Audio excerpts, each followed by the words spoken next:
Hello everyone, today we are doing day 9 of Advent of Cyber. I have not done it yet, so let's take a look at it. This time we have some files to download. Also, it says that in McGiskity recently found out that a large amount of traffic is entering one system on the network. Use your traffic analysis skills to determine what kind of activities Grinch enterprises are performing. Whenever it comes down to traffic analysis, that means Wireshark, of course. So this is a kind of walkthrough room for Wireshark tool, and it tells you what is packet analysis. So packet analysis is a technique used to capture intercept network traffic that passes the computer's network interface. So what are the requests going on and the type of protocol used, it is all captured by the Wireshark. So the basic required skills and knowledge for using Wireshark are TCP/IP stack and OSI model, and also TCP hijack. You should know all of these for a better understanding of Wireshark tool, how it works and why it works. So there are many tools that are used in network traffic analysis and network sniffing, but in this room, we will be exploring Wireshark. And Wireshark requires administrative privileges to run, so take care of using sudo when launching Wireshark. And then tells you what is Wireshark. It comes pre-installed on THM dev box. And Wireshark comes pre-installed in Kali machine, so no worries. Wireshark log files or Wireshark saves files in PCAP format, that is PCAP. So in the task, we are given a PCAP file that we can download and follow the instruction to solve this day 9. So once we download the PCAP file, we can run the following command to start the Wireshark with the following file. There are also filters in Wireshark that you can use to make your search more convenient for you and find the ones that you are looking for. Like you can search an originating IP address or a destination IP address by using this filter, that is ip.addr equals to then following with the IP address. Next interesting filter is you can also specify certain protocols like HTTP. So if you need HTTP, just type in HTTP contains and then the host name.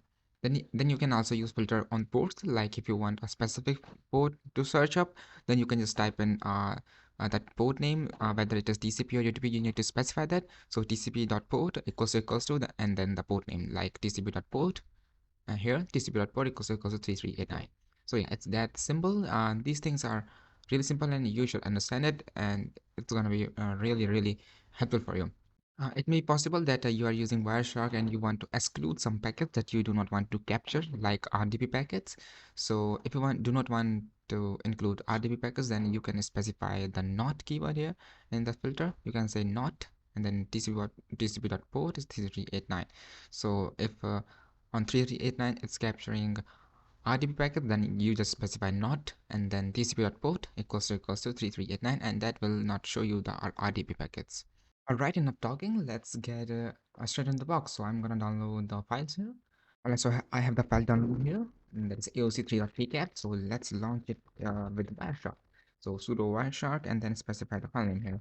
That is aoc3.pcat. Enter the password and make sure to be sudo, or otherwise it will not work. So it's gonna take some time, and it's now loading the file, and we have it here. So let's make it a little bigger and maybe increase the font size. um let's see, how can I do that? Okay, yeah, so let's take a look at the first task here, and it says in the http #1 get request section which directory is found on the web server. It wants us to use the our filter, that is http.request.method equals to get, and that means we are searching for the get request packets. So let's quickly do that, and let's see which directory is on the server. So we're gonna say http dot method, sorry, http dot request dot method, and then we're gonna say equals to get. So we are looking for the http request whose method is get. Press enter and we see the following files pop up on our screen, and that is get login. The login is a page. This also login is a page, and then we have login.php. All right, so if we just right click here and then we say follow and then tcp stream, then you will see all the requests that are made to the server and then the response. So the red ones are the request that was made by the browser or the user to the web server, and then in the blue, these are the ones that was sent by the server to the user or the browser. So you can say that this is the request and this is the response of the server. So looking here we have, it says get login. So the user or the browser requested the login page, and then it takes us back and say the server says moved permanently. So we were redirected to another page, and that page is, it says the document has moved to HTTP, this IP address, and then login. So you might be thinking that he requested the login page too, and also here it's a login. Actually, you can see that here's a slash and then login. So but this login is a directory and not a page, so that is why you can see here slash login and then another slash, because it's a directory. And also you can see in the user agent here we have a flag, and we'll take a look at that later on. So it says which directory is found on the web server, and we can see that the directory is login. And we can also take a look at the hint, that what it says. It says apply following filter, this one that we have already applied, and then look for the HTTP requests that have 200 OK response. So let's move on to our second task, and that says what is the username and password in the using the login page in post request. So now we are looking for the post request, and if you know about how the request work, how the server works, TCP IP, you must be knowing that the GET request is used whenever whenever a browser request a page or a website from the server. In the response, the server sends you the source code, uh, or in simple terms, you can just say the web page. And in the post request is sent whenever you submit a login form like username, password, or you can say whenever you are on a courier's website, you submit your tracking ID and then you press enter to track your order, then it sends a post request. So data is sent to the server, and regarding the data, a server sends us data back based on that data that we sent. So it is really simple. You can just search from Google and it will tell you what's the difference between get and post request. So in a blabbering, let's just change it from get to post. So we have the following post request here. There are just 5 of them. So you can see here inside login directory we have login.php page, and then this is the one we are looking for. And here you can see it says HTML form URL encoded. So this HTML form was URL encoded, and if you expand this, you can see the username and password here. If I right click here and then I say follow the TCP stream that is of that are of 5 requests, then you can see here the post request was sent from the browser with the username make a schedule password this, and in the response you can see it said trio to found. Not sure that user was logged in or not, because if you scroll down you can still see the login.php here and then method post, so you can still see the username and password parameter here. So the user is still on the username and password page, so it looks like this is not the right password, because you can also see that the cookie is php session id here is this, and if a user is logged in, the server sends you the cookies of the logged in user, but you can see there are no cookies in the response. So likely the user has not been logged in, this is the wrong password. But we were asked the username and password, so we are going to enter that in the answer field here. So let's just say Christmas 2021, and then also you can see that here's a exclamation mark, and but in the TCP stream you can see it is URL encoded to %21, and %21 means exclamation mark. And how do I know that, you must be wondering. Well, let me tell you. Let me just close my WhatsApp. I'm so sorry. That's a CyberChef. If you just browse to CyberChef, you enter here %21, or let's just say exclamation mark, then you go to search and then type URL encode. Double click on it and you can see um, yeah, I also click on the encode all special characters, and then you can see %21 here. So if I copy this and then I paste it here and then I say decode from URL or URL decode, then it will say percent. So in every request that your browser send to the server, the data, all the special characters are encoded like plus, at the rate, a semicolon, or exclamation mark are URL encoded, or they will be treated as something else or may error out also. So that being said, let's just paste the password here, exclamation mark, press enter, and have it completed. Let's take a look at the hint. It says the same thing of using the post thing. And moving on, we have the what is the user agent name that has been sent in post section. So let's take a look at that quickly. And we have the user agent here. This user agent says TryHackMe user agent THM, and this is the flag that is here. So normally in the real world application, you will see your user agent as the browser you're using, or if you're on the mobile phone, then you will most probably see your browser name and then your mobile name, maybe, I guess it. So let's just take a look at that. If I say google.com and I press enter, well, before that, I'll just open my inspect element here and then go to the network tab and then just reload your page. Then you will see the get request here. Yeah, so if you see get request on slash, so here if you scroll down, you'll see user agent.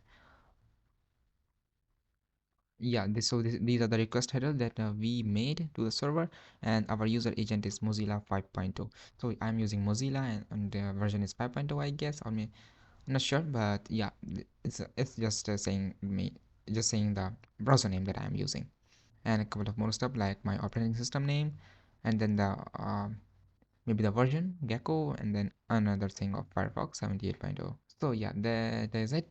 I'm not gonna go much into it because there's nothing else here. So yeah, our user agent is this. Let's copy this and let's paste it here, and we have it done. All right. Now in the DNS section, there is a txt DNS query. What is the flag in the message of the DNS query?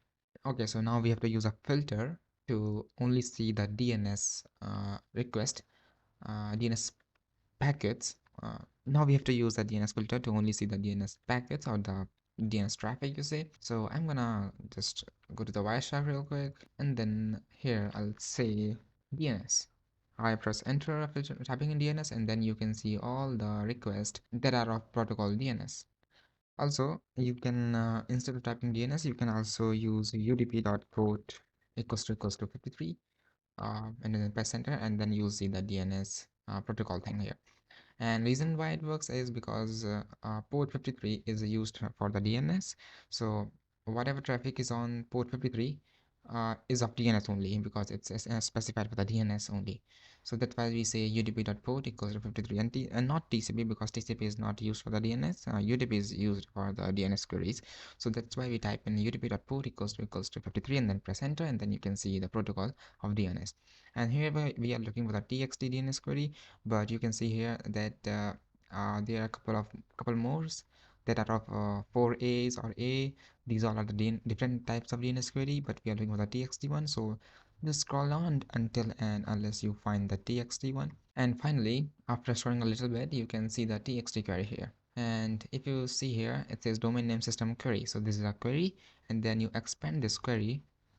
You can see the transaction ID here, and then the question one specifies that, yeah, the client is requesting a question to the server or a DNS query. So this is the query here, right here, and let's expand this query that was made to packet.tryhackme.com, and it says name packet.tryhackme.com and type is text and class in. Let's look at the response here real quick. I'm gonna double click on it, and then this is the response of the query that was made. And let's expand the answer um, one more time, and then we can see the response of that txt DNS query that says AOC3 is awesome. This can only be done with text, because of course txt stores text only, but not the AA or A ones. So let's copy this flag. Um, just right click on it, and then I'll say follow the UDP stream, and let's just zoom in and then copy from here, close this one, and then let's submit it out, and it's done. Then it moves on saying that in the FTP section, what is the FTP login password? If you don't know, FTP runs on port 21 by default, and if there are no changes made to the FTP server, then we can simply fetch all the requests made to the FTP server by just using the tcp.port equals to FTP. Oh, sorry, 21, because 21 is a port assigned to FTP. And then once you enter this filter, you can see all of the requests made to this port 21, and here we have everything. So let's just take a look at this request, and you can see it's using a TCP protocol, and then we have another one that uses a protocol FTP. So yeah, we are looking for the protocol FTP, and not the TCP one. And you can see the FTP version used here. It says ESFTP 3.0.3. So this is the FTP version, and let's just right click here. And also before that, you can see the user here.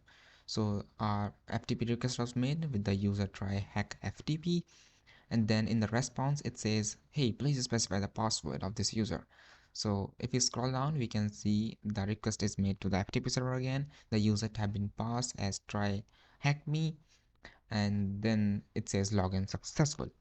So this is the user and password. So let's right click on this again and then follow the TCP stream, and let's just zoom in, and then you can see here user try hack FTP, and then the response was in blue, and the request we made was in is in red, I guess.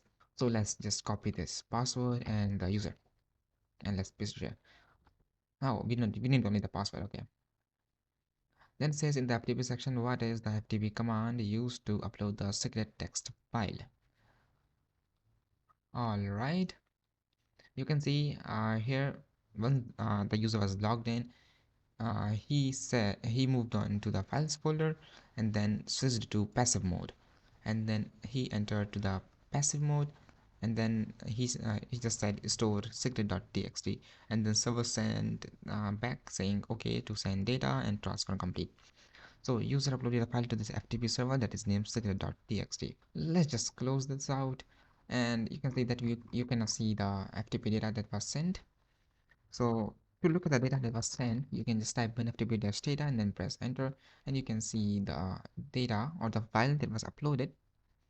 And you can just do this, follow the TCP stream, and then you can see the contents of the secret.txt file here. That is AOC flag 123 and then 321. So yeah, that was it. You can also see the current working directory here, that was files, and then there is line-based text data that was stored on in secret.txt file, that is this, the one we just copied. Well, I didn't read the question carefully. It said what is the FTP command used to upload the secret text file. It is not asking for the contents here. So let's see the command that was used to upload the file here. So you can see if you just type in the filter FTP-data, then you can see it says stor secret.txt, and stor is the command that was used to upload the secret.txt file, because you can also see here it says command store secret.txt. Now also again going back and taking a look at the TCP port 21, when the user tried to upload the file, let's take a look at that. Follow the TCP stream, and then you can also see here that he switched over to the files folder, then enter the passive mode, and then use a store command to upload the secret.txt file. So that stor, let's copy this and then paste it here, and we have it done. Then it moves on to saying what is the content of the secret.txt file. So now we are looking for the content of the secret.txt file. So look at the content, just type in ftp data to look at the contents of the file that was uploaded or sent. You can either go to follow TCP stream, or you can just take a look at here that says AOC flag 123321. I'm going to go to follow TCP stream so that I can copy paste the flag. Let's copy this and then enter it right here. Remove the AOC flag thing, this, and then submit, and we have it done. So yeah, that was it for this time, and this room was a little bit complicated for beginners because it has Wireshark and all the TCP IP things. So if you don't know what just happened or what just happened before your eyes, you must take a look at the TCP IP stack, OSI model, and then the TCP handshake. I suggest, highly recommend you to take a look at the TCP handshake, because this is the main thing that will help you in understanding how the Wireshark works and what we just did. So yeah, this was all for today. I'll see you tomorrow.